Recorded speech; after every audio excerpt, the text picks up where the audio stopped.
Welcome. You're listening to Watching Dyer from Jay's Analysis. I want to thank you for everybody who's been patient as we have rebuilt the site. I think that we're about 90% back to normal. There's still some payment processing stuff in the shop and rebuilding the archives that I've got to do, but I think that's going to iron out in next week, hopefully. And I've still got to fix the members archive for those of you who are accessing the members content. It's about a fourth of the way fixed, but all the YouTube links do still work. So this is going to be this week's talk. I didn't get to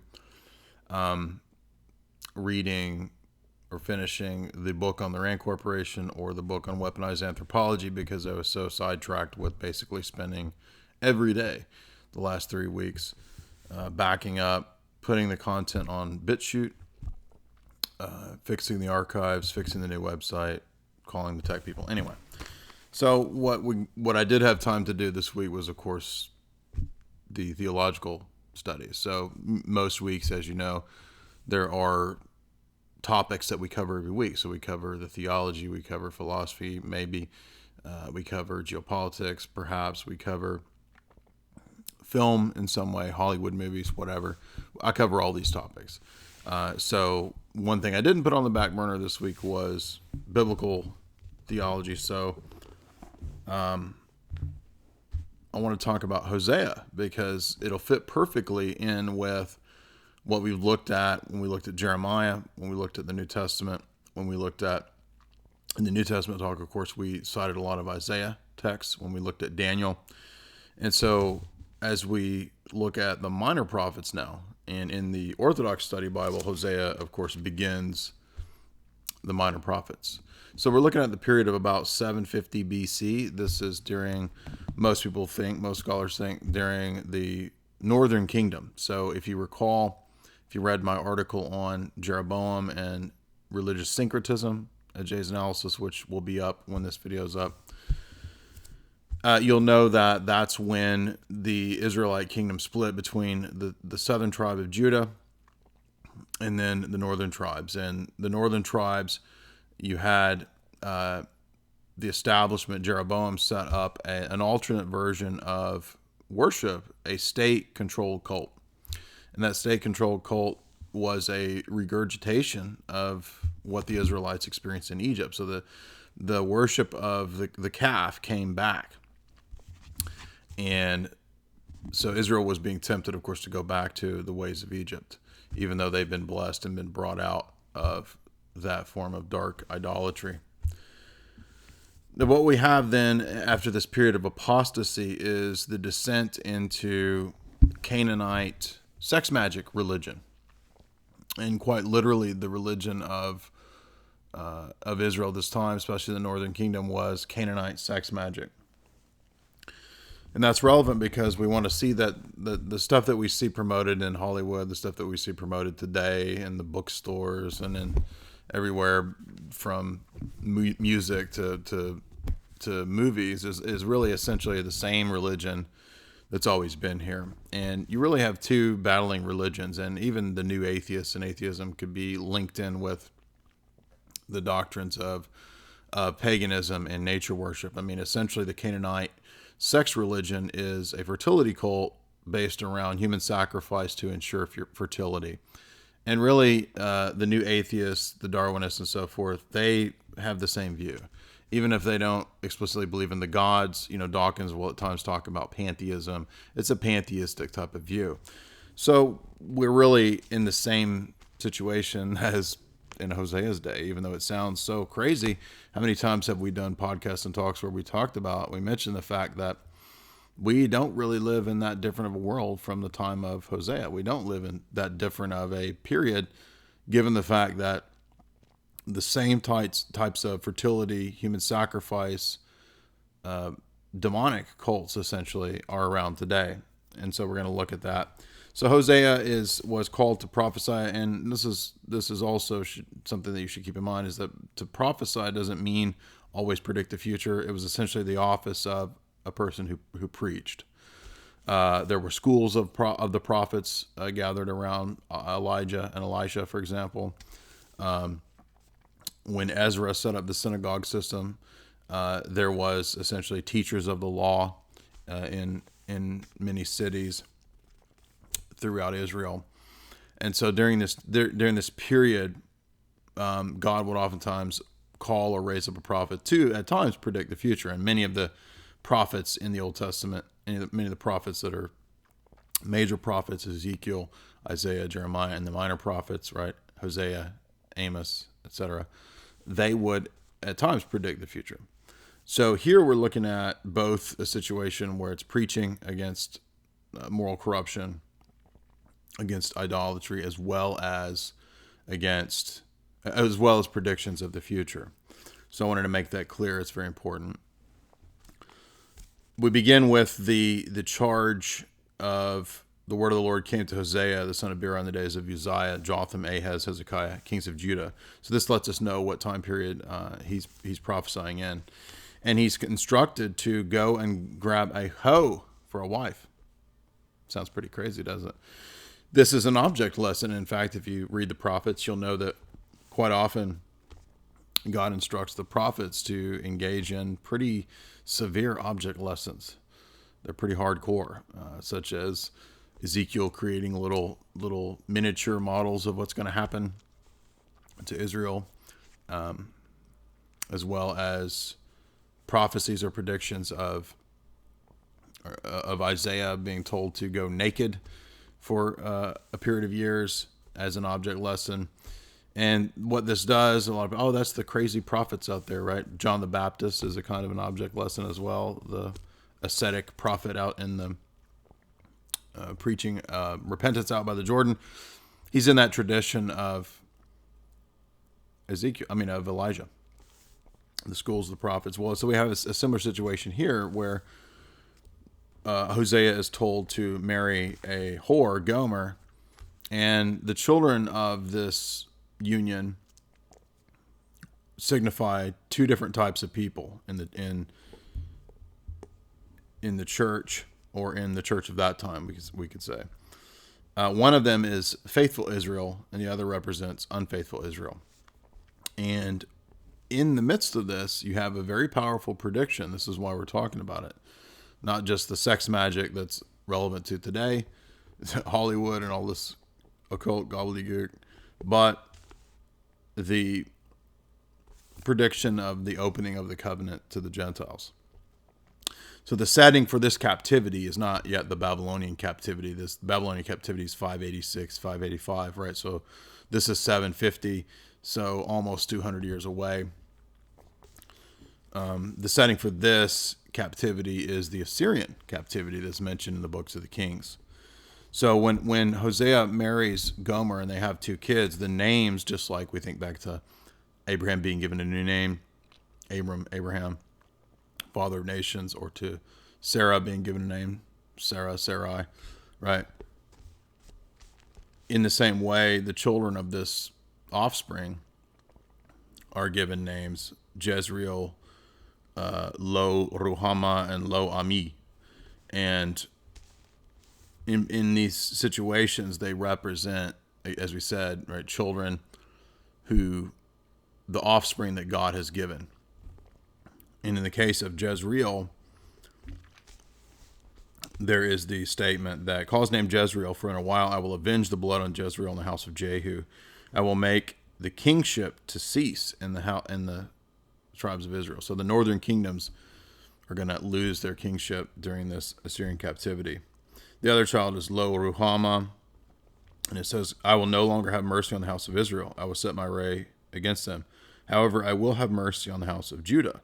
So Judah is not going to partake of this particular judgment. They will partake of later judgments, but we can already see that there's a kind of inkling here that perhaps because of, we know, the messianic seed coming from David, from the house of Judah, there's protection here. God says, I will save them by God. Talking about Judah. I will not save them with the bow, nor the sword, nor war, nor chariots, nor horses, nor horsemen. So God himself says, I'm going to save you through Judah without warfare.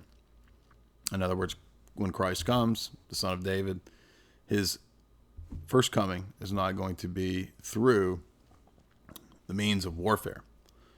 And then the last child is Lo Ami. And this is said to be the people who are not his people. For you are not my people, and I'm not your God. So this represents, again, the apostasy of Israel and the coming opening of the covenant to Gentiles, right? So I'm not saying it's no longer Jews, it's only Gentiles, as some of these weird cults and heretics say. We don't believe in any of that serpent seed doctrine. That's heretical. No, this is the opening of the one covenant that Israel had to both Jew and Gentile, and that is the church. And that's why we have this powerful prediction.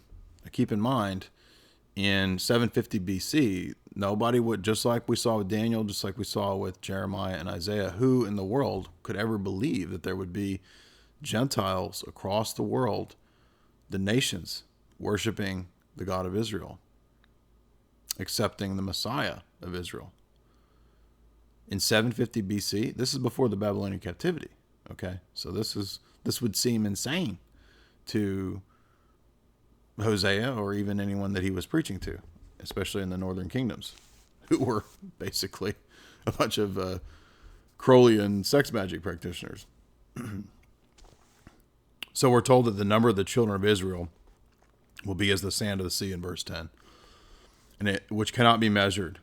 And it shall come to pass in the place where it was said to them, you are not my people, they will be called the sons of the living God. The children of Israel and children of Judah shall be gathered together, and they will elect one head, and they will come up out of the land, and the day of Jezreel shall be great.